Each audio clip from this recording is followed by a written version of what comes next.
understanding, so that we could keep whatever knowledge they give us. In Jesus' name I prayed. Amen.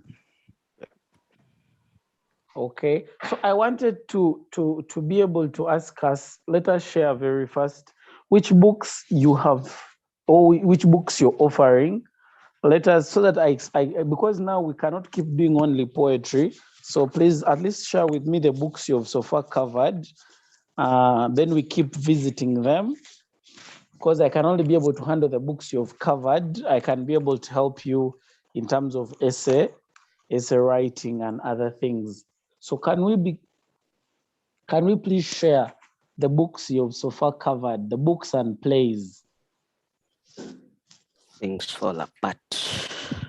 Okay, that is a novel. You've done Things Fall Apart. Other people should come in. Things Fall Apart. Yes, Heavens? The Pearl. The Pearl. Yes, any other person? Noreen? The Pearl and Mema. The Pearl and Mema. The Return of Shida? Mogof. The Return of Mogofu. Hey, you guys had gone far. And Grief Child. Mogofu, Grief Child. I'm enjoying The Heart Soothers. Oh, that's a good one. Okay.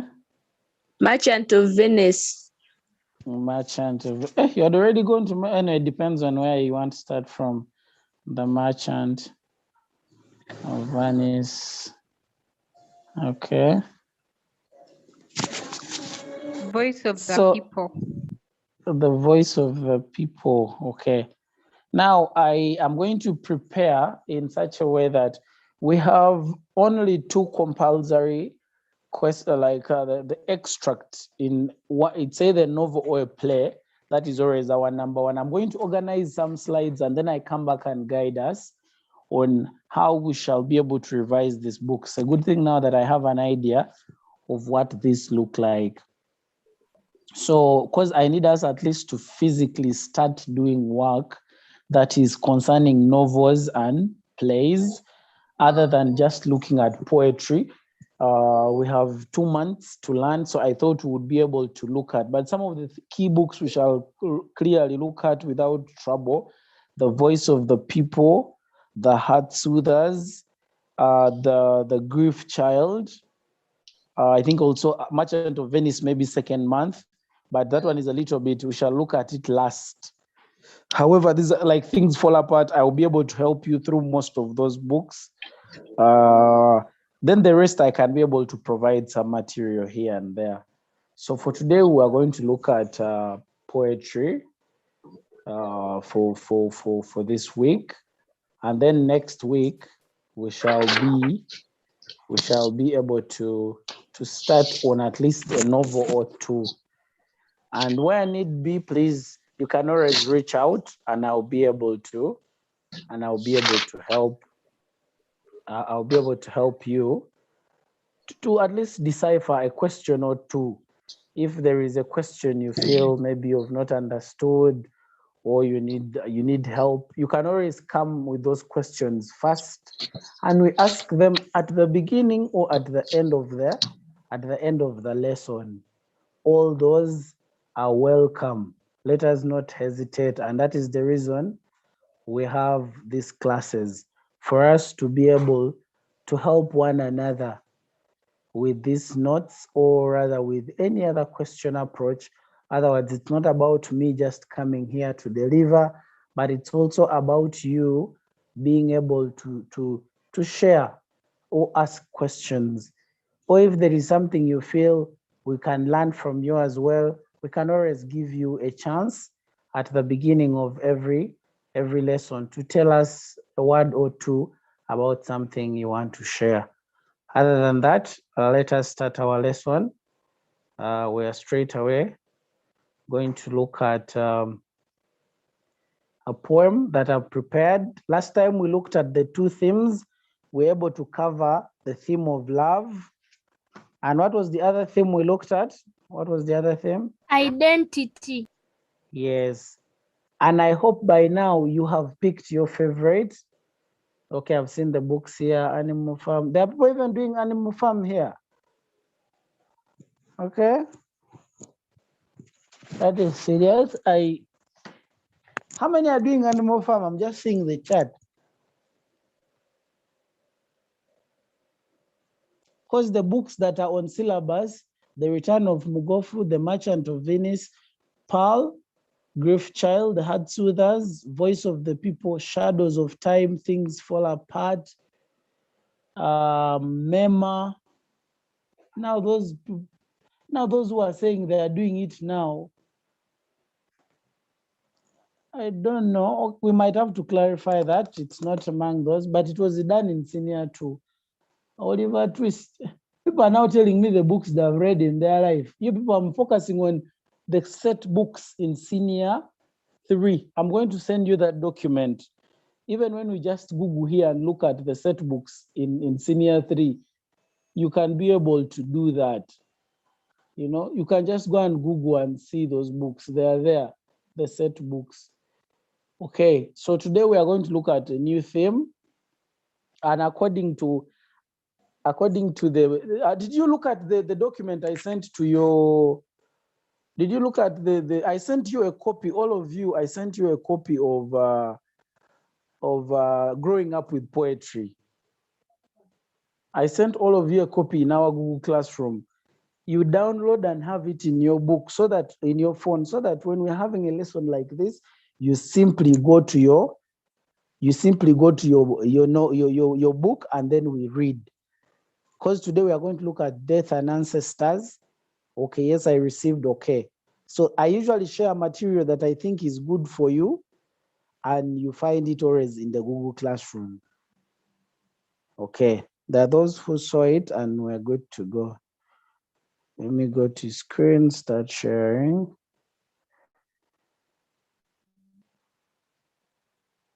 Mr. Domba.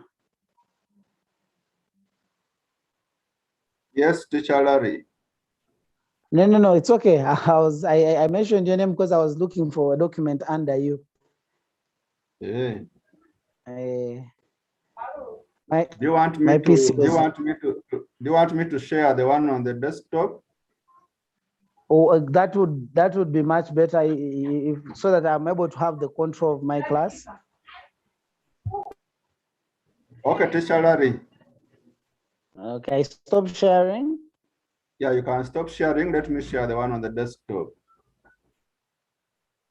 Thank you so much, bro. Okay, those who are saying they have not seen the document, simply go to the Google Classroom. I shared with you a copy of Growing Up with Poetry. You can always use that copy.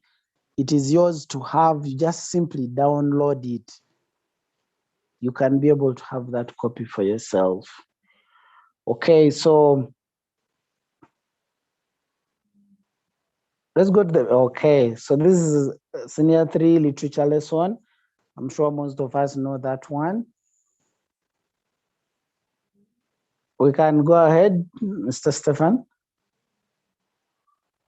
For those who are just joining, I'm teacher Larry. I'm here to teach, learn, and inspire young people to attain a future.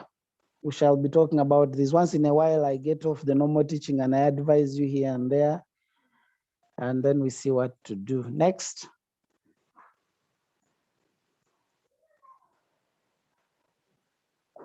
Next. Literature is for the soul. That's what I believe. I'm not campaigning other subjects, but I do not know which other subject speaks to the soul like literature. We believe literature is a mirror of this society. It does not just reflect what is happening, but it's also a correctional subject. It helps us to attain a new set of skills, especially with our morals. So I say that literature is for the soul. That's the quote I have for us today. We can go to the next page, sir. So we shall look at two poems under this theme. We are looking at the theme of death and ancestors. And under it, we shall look at two poems. We shall look at Death Be Not Proud by John Donne. They're all English. And then the other one is Death the Leveler by James Shirley. These are all Englishmen. Most of us fear death. But under this, we shall see how to conquer the fear of death. These two poems give us different views about death, and we shall look at them and be able to appreciate them. So those are the two poems we shall look at under the theme. Of course, there are other poems under that theme, but these are the ones I feel are easy for us to have or to learn as students, especially Death the Leveler. We shall be able to see that. All right, next.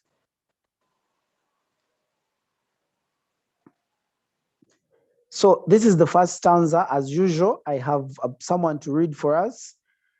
We shall choose a boy and then another girl to read for us, or a male and a female. Liam, these days, I hope Liam is a boy.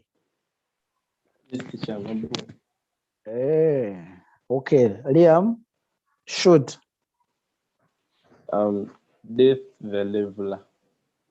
The glories of our blood and state, our shadows, not substantial things. There is no armor against fate. Death lays his icy hand on kings, scepter and crown. Most tumble down, and in the dust be equal made, with the poor crooked scythe and spade. Next. Some men with swords may reap the field, and plant fresh laurels where they kill, but their strong nerves at last must yield. They tame but one another still, early or late, they stoop to fate, and must give up the memory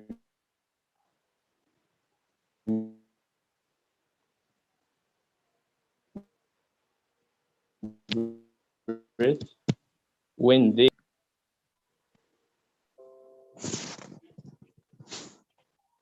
the garlands wither on your brow, then boats no more your mate deeds. Upon death's purple altar now, see where the victim bleeds. Your heads must come to the cold tomb.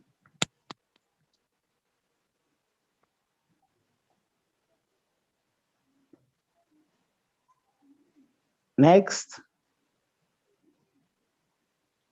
Only the actions of the just smell sweet and blossom in their dust. James Shirley, England. Okay, there was a bit of cut of a network here and there from your side, Liam, but we appreciate for sharing. That is good enough. We could go back to the first stanza. Usually what I ask students as they're reading a poem is to articulate, read as it is, be able to pronounce and read those words the way they are. It really helps us to capture. Intonation is only possible if you respect the punctuation. That's how you can be able to intone. Where we have an exclamation, where we have a question mark, where we have a full stop, all those must be pronounced. And that's how you can be able to intone a poem. Mr. Dumba, you can take us to the first stanza again. The very first one. There. Death the Leveler. Let's have another reader. Thank you. Let's have another reader. I saw, is Passis a girl? Passis, are you a girl? Yes, I am. Sounded like Passy. I thought it was a boy, but that's good enough. Shoot at it. Death the leveler. The glories of our blood and state are shadows, not substantial things. There is no armor against fate. Death lays his icy hand on kings. Scepter and crown scepter and crown must tumble down, and in the dust be equal made. With the poor crooked, scythe and spade. Next.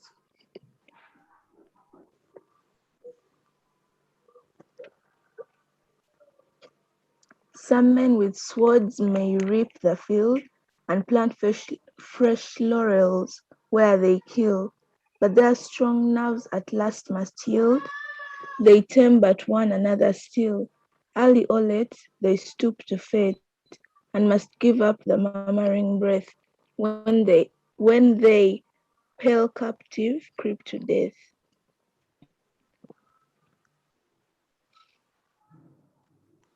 The gallants wither on your brow. The Ben boasts no more your might deeds. Then boasts no more your might deeds. Upon death's purple altar now, see where the victor victim bleeds. Your heads must come to the cold tomb.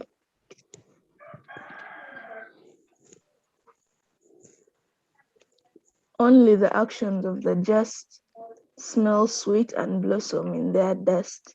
James Shirley, England. Okay, so the English are confrontational. They are able to confront us and talk about the subject we fear most. In our communities, we even have an African saying, I think it's a Nigerian saying, that an old woman is uneasy when bones are mentioned in a conversation. It's because we fear to talk about death. And I don't think there is any of us here. Teacher, you be correcting Ko on pronunciation. How am I supposed to do that? What we usually do is let someone pronounce the way they do and then maybe later, but we respect everyone's pronunciation unless they misread the word. But pronunciation is based on our L1 and I have no control.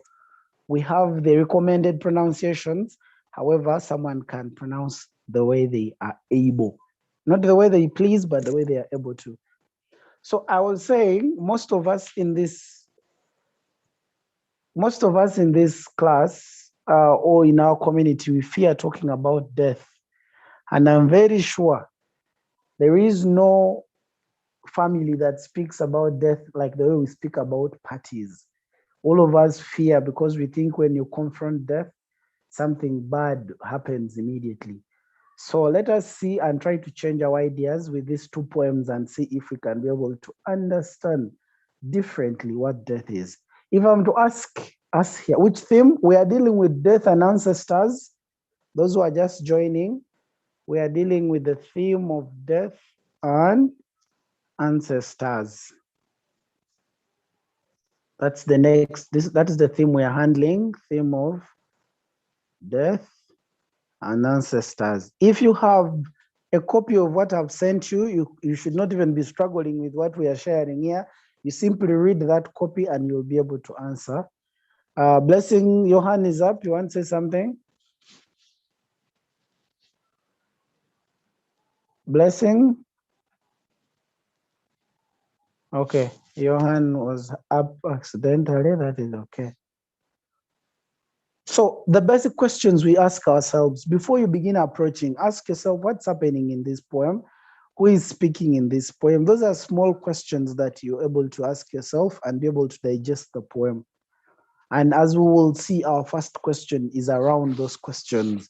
Who is the speaker in this poem, for example?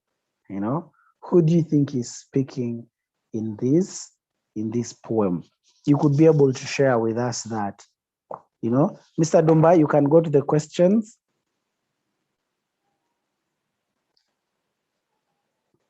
Who is the speaker in this poem? You know, who do you think this person is and who do you think is addressing? Those are two questions we shall need someone to help us with. You know, who can be able to tell us who is speaking?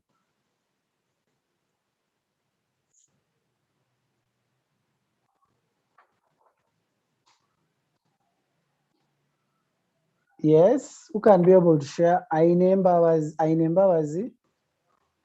Your hand is up. I would love to listen to you.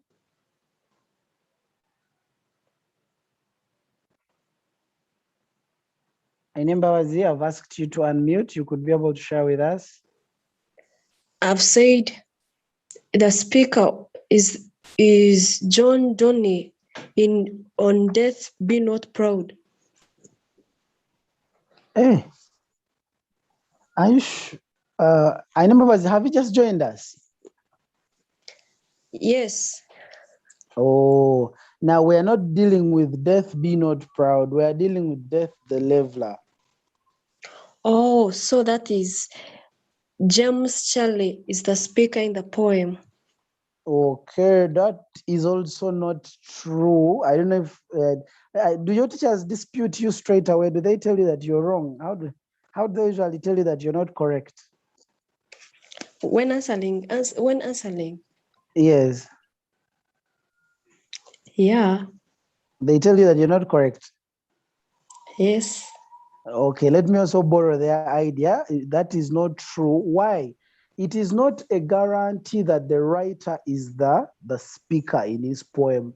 Last time I told us that in the first phase of this study, I said the speaker is not necessarily the writer or the poet. The poets choose to use different voices to bring out their message. That's why there is a distinction or a difference between the speaker and the poet. Are we together? Yes. You discover the speaker through reading the poem. Who do you think is presenting this idea? Who do you think is saying these things? After reading this poem, who can you tell us is the speaker?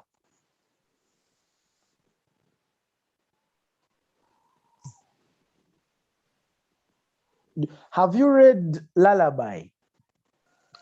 Yes. Who is the speaker in that poem? Lullaby by Akan. Yes, who is the speaker? It's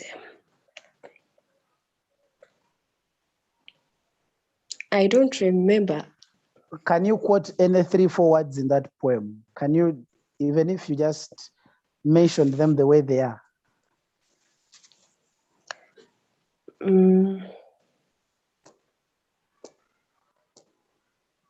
Chai. Liam, do you want to help? Liam, come in. Aine, don't go off. Stay on. Liam? Yes, teacher. Can you hear me? Very well. I want you to help Aine to distinguish between the speaker and the poet. Okay, teacher. I wanted to give the answer, but I can also help. Begin by helping first. That is a very good Christian value. Then later on, you present. Okay. First of all, if there is The speaker in the poem, you read the poem, and for example, if someone is telling a story and you listen to what they're saying, they may not necessarily be when they ask you, the speaker or the person in the story, the person telling the story, you have to take the person in the story the one who the things are happening to. That is the person. The one. Liam, could you look for good network connectivity? We are not able to pick you. As you look for it, then you put up your hand again. I'll be able to pick you. As I struggle to explain to Aine what I'm trying to say. Aine, for example, if you're a teacher and you want to write about the plight or the problems of a student. For example, let's say you are maybe, let's say, a newspaper person. You are, let's say, a journalist. Are we together? Yes. Or you're writing a novel. In whose voice would that story be best brought out in? In case you want to write about, yes. like can be brought up to the people. Like here about lullaby on the theme of love. Yes. So I think it's the mother who wrote the poem speaking about her feelings towards the mother, towards the child. Now, you're still confusing it. You at least you've got it right that the speaker is the mother. However, the person writing is different, but he chooses to use a mother's voice to bring out her love for the child. Are we together? So you Yes. can also be able to use, for example, you as a writer, you can be able to use a soldier to talk about the problems they go through. Are we together? You choose to say, Yes. to use the I, and you claim to be that person. However, that is not you. We shall read and understand that that is the voice of a soldier. For example, if I say, I wake up every morning, I go and bathe, I go to class, I attend my lessons. Now, the person speaking in my story will be a student, and yet me who is speaking currently, I'm a teacher. Do you understand that? Yes. So most students confuse the speaker and the writer or the poet or the novelist. So it is not true. I want us to go back to this poem. Who do you think is speaking in this poem? Others come in. Denise, Heavens, JB, Lois, Noreen, all the people I know, Percy, come in and help us. Liam, you're back? Yes, teacher, can you hear me now? Yes, I can. Yes, so can I give the answer? Please do. Or I help? I've I tried think to help her. Okay, just to add on, I think, for example, if someone imitates someone, for example, if we have a teacher in class, then I get out, then I imitate them. Yeah, the person I am imitating is the person in this scenario, but I am like the poet or I'm the writer. I don't know if that she is gets very it. true. I'm sure she does. Yes. So back to the answer, I think it's a human being or a person, because in the poem they don't give a clear description of a specific person. But or anything relating it. Maybe it's a soldier. What kind of person? Now you're going to use a descriptive word. Liam, a normal person walks how? or sounds like what? Thank you. You've given us an aid. We shall use that to build on. Let us take a blessing. And can you hear me? Yes, we can hear you. So I think the speaker is a person who has witnessed that death is not selective on the people which it takes, like when he said that it takes those, it doesn't matter whether it's blood or anything, but I think something like that, something of that sort. Okay, but what did you exactly say? I want to just mention the words now. A person who is what?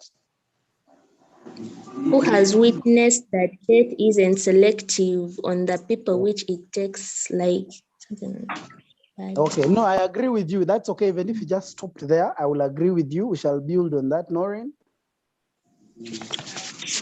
Lauren, I think the speaker in the poem is a sad and depressed man who sees that even mighty men like kings can be scrambled by death. Okay. That is close. We shall improve that again. Techno, I wish I could rename you before you say anything. Techno. Techno, what's your name? Pop 2F. I'm Lois. You're Lois? Yes. Yes, shoot at it. What do you think? What is your answer? I think the speaker in this poem is someone who has lost one of his or her dear one, and one of them is again sick or is about to go, then is cursing of death.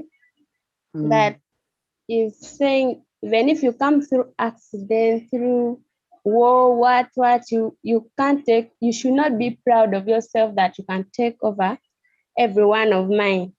I think so. I'm not laughing because it's funny. I'm just laughing because of your choice of words. There are certain things we say. Okay, there's a little bit of inappropriateness in terms of a few things you've mentioned. However, I want to build on the answers of Blessings, Liam, and other people. Here we are looking at a critical person or an observer, someone who has seen and understood. It's a very critical and understanding person who has come to a conclusion that death happens to all. Are we together? So we can conclude that the speaker is a critical person who has understood that everyone can die. That is very true. Thank you so much. Who was that? Okay, this one says the speaker in the poem is a person who has had an encounter with death and has observed how it is not segregative. This is very good. So Ernest 2005, that is a good one. Thank you for sharing. Chirabo, the speaker is the speaking. Chirabo, no. Chirabo, you are lying. Here you are lying. Thank you. Let's go to the next question. Let's go. I want us now to analyze this poem now. Oh, who is this person speaking to? What do you think he's addressing generally? Lois, your hand is still up. You want to tell us who is this person addressing?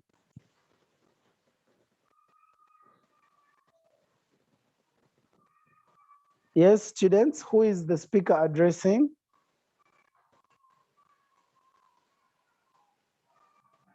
By show of hands, who is this person addressing?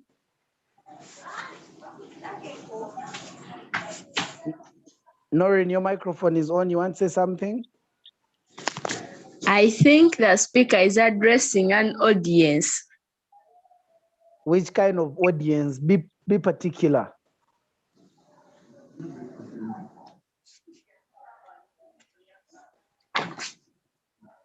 Be particular. In short, the question is, which audience is the person addressing? Finally, Heavens is here. Come in, Heavens. Teacher, I'm trying. Please try here. We don't cane. We're actually happy to see that you're trying. Okay, I think the speaker is addressing the people, like the rich people who think death cannot affect them because they are actually rich or powerful. Okay, that is a section of them. Denise, Denise, I hope I don't pronounce your name properly. No, teacher, it's Denise. I think the speaker is addressing a group of people who take their lives for granted or who think they are so mighty that death cannot come their way. Okay, so we shall now combine your answer with Heaven's answer and choose to say Becky. Okay, Becky wants to tell us the correct answer. Yes, Sure, Becky? can you hear me? Yeah, I can hear you. I think the speaker is addressing people who think they are immortal. Okay, he's addressing people who think they are immortal. But I would combine and say he's generally is addressing all humanity. He's addressing all people in all walks of life. He's addressing the young, the poor, the mighty. He's addressing generally everyone. He's actually creating awareness in all people. And he's informing them that death is not segregative. That is a good one. We can conclude on that. I want us to look at the third question as our biggest question by analyzing stanza by stanza. What is the subject matter of the poem? Who can be able to give us a try of what the subject matter of this poem is? Yes.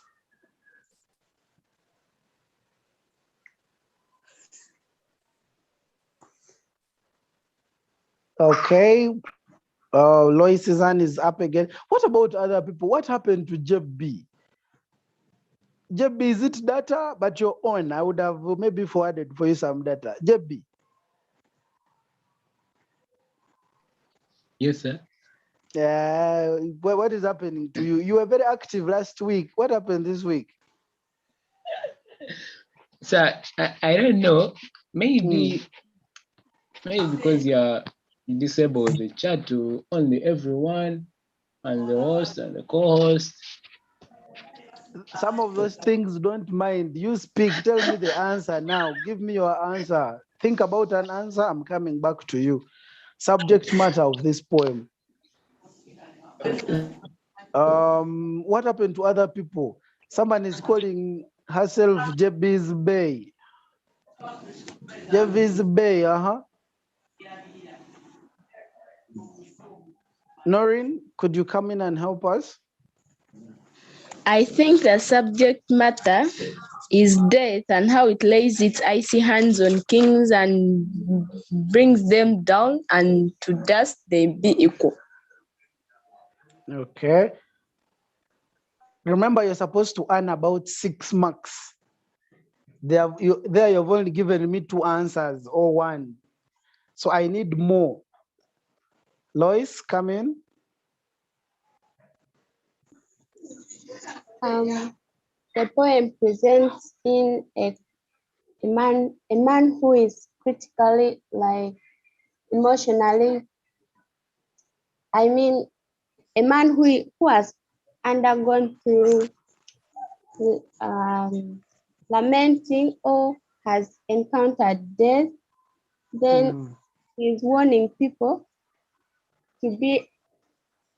should be warned about what they think of death, because death does not spare, even if you're rich or poor, or tall or fat, or what, or beautiful. He stresses everyone about death.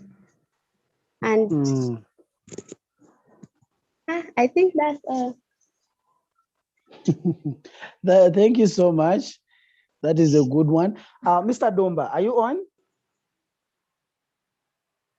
Yes, Mr. I Domba? am. Oh, thank you. Take us to Yes, I stanza am. 1. Take us to stanza 1, the very first one, so that we analyze together. I want to be able to give them an idea of what it is before I just dictate to them.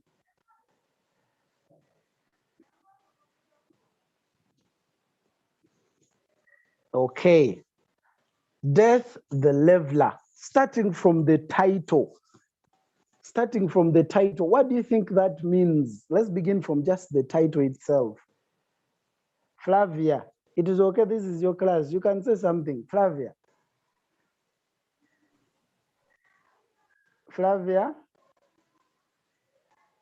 Ernest, just from the title, what does it mean, Death the Leveler? Becky.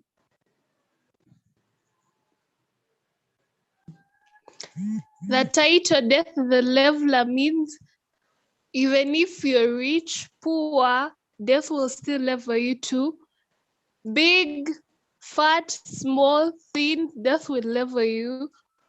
What does it mean to level? What does it mean to level? To put things to equalize. Exactly. That is the English word I'm looking for.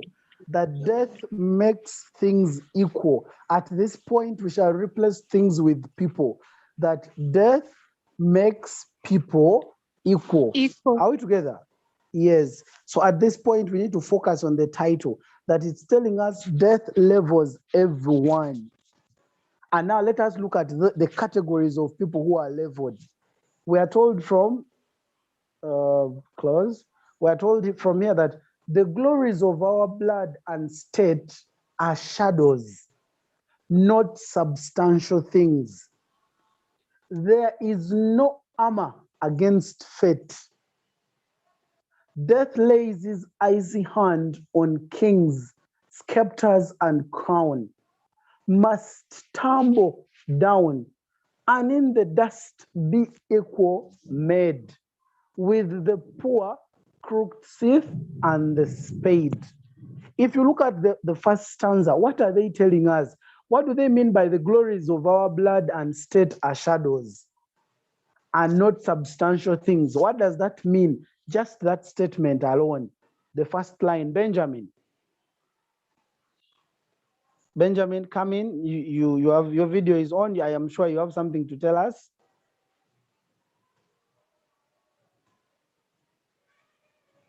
Benjamin just came to say hi and he left.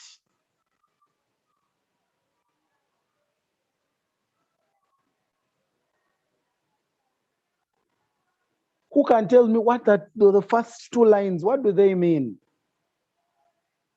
Chirabo was a very active girl last week. What happened this week, Chirabo?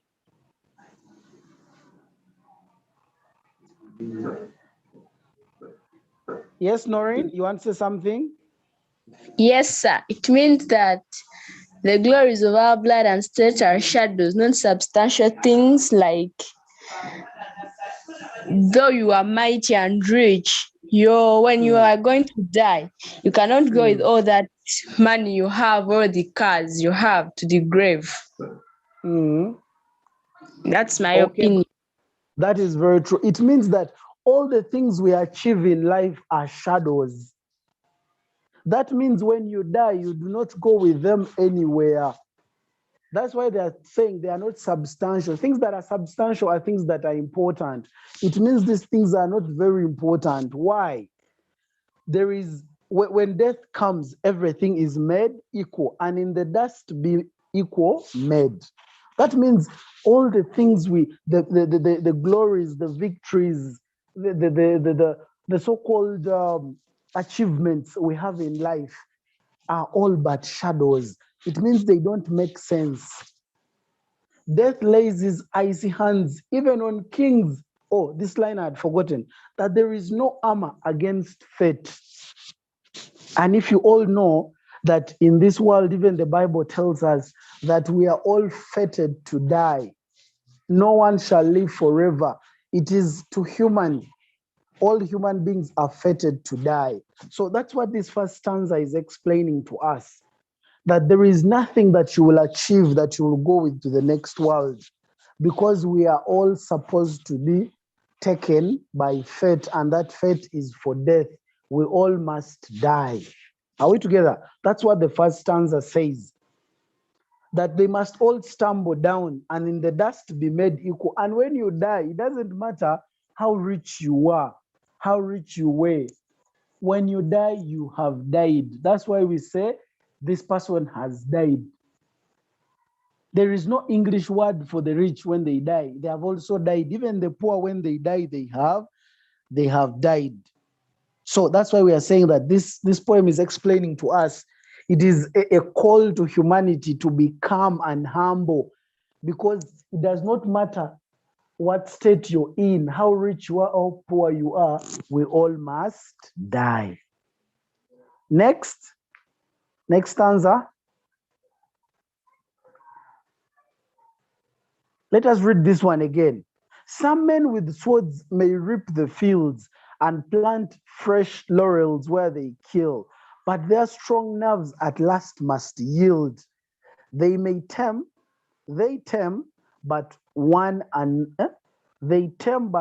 another still. Early or late, they stoop to fate, and must give up the murmuring breath when they, pale captive, creep to death. What does this mean? What does this stanza alone mean? Becky, what does that stanza mean?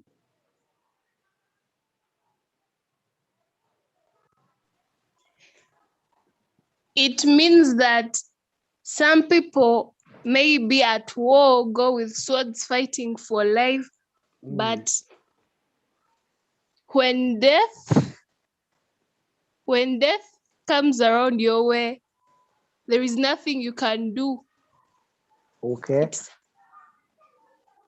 Okay. Any other interpretation? That is a close one. We can also get. Excuse me, I'm trying. Please do. That's a very good one. Even those soldiers, like with swords that have the power to kill. Yes. If they cannot avoid fate. Okay, thank you so much. That is a good one. Cherobo's network is a bit shaky, but I could hear her. That even the strong soldiers or strong people who might come and fight you and win over, for example, fight over your land and win and take it, they will also at a certain point die. That's why we are being told that eventually they will also stoop to fate and they must give up their breath. That means even the strong must die. So we are being told that all categories of people, weak, strong, rich, must die. Mr. Dumba, next.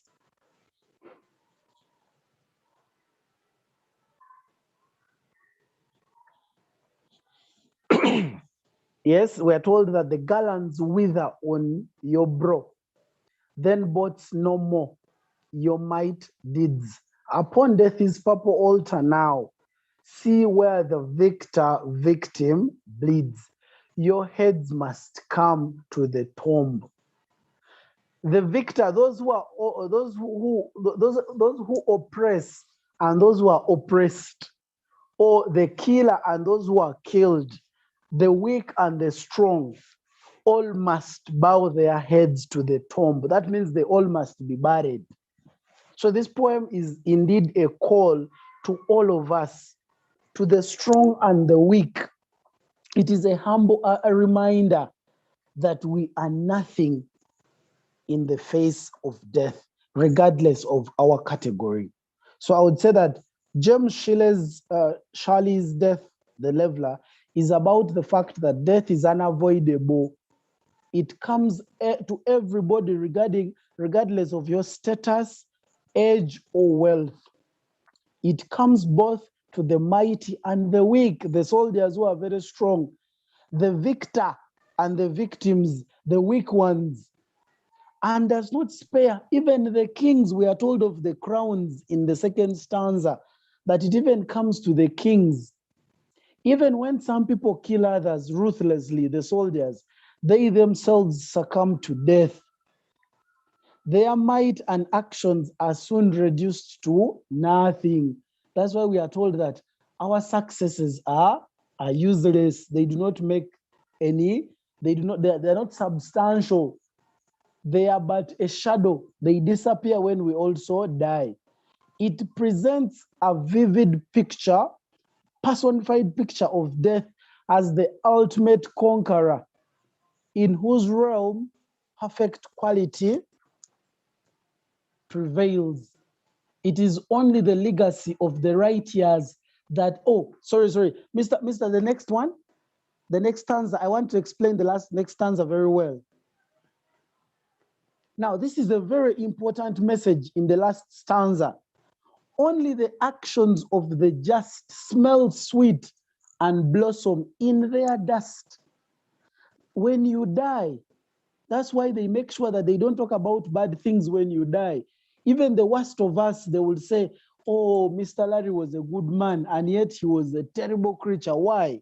Because we are trying to escort them in such a good way. So in short, the poem is trying to tell us that we should do good things, because the only thing that is remembered about us are the good deeds. The bad deeds will haunt us when we are dead, and they will affect people around us. So that's why the poet calls us to be very, very good people, because the only rewarding things are in the good deeds. It is the only legacy of the righteous that lives on when they are dead. Only those of pure heart have cause to shine at their death and their peace.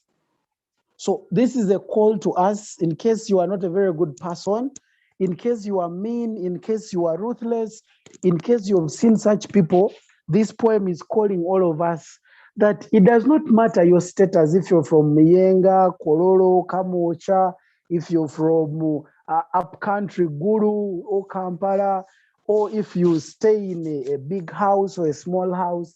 The call is we must be Or if you're from Masaka like me, someone has said yes. If you're from Masaka, we all must be good people. That's what this poem is all about.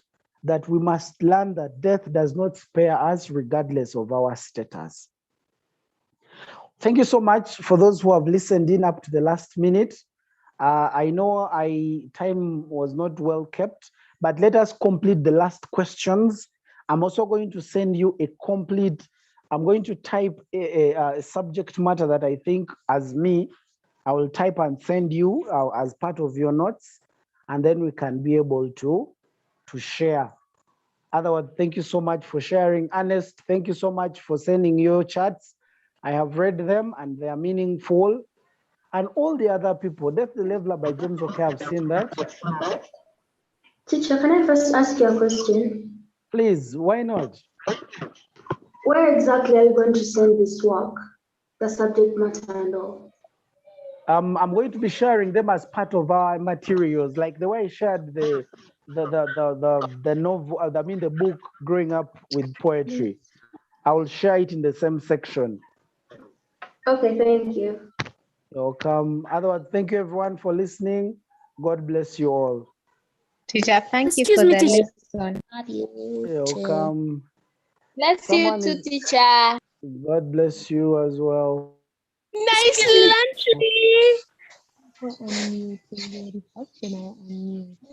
Nice lunch to you, everyone. All right, Mr. It's Domba. lunch too. Yes, teacher Larry. I think this lesson has come to an end by virtue of time. Thank you, thank you. You're welcome, sir. Thank you so much for sharing your screen with me. You're welcome, teacher Larry.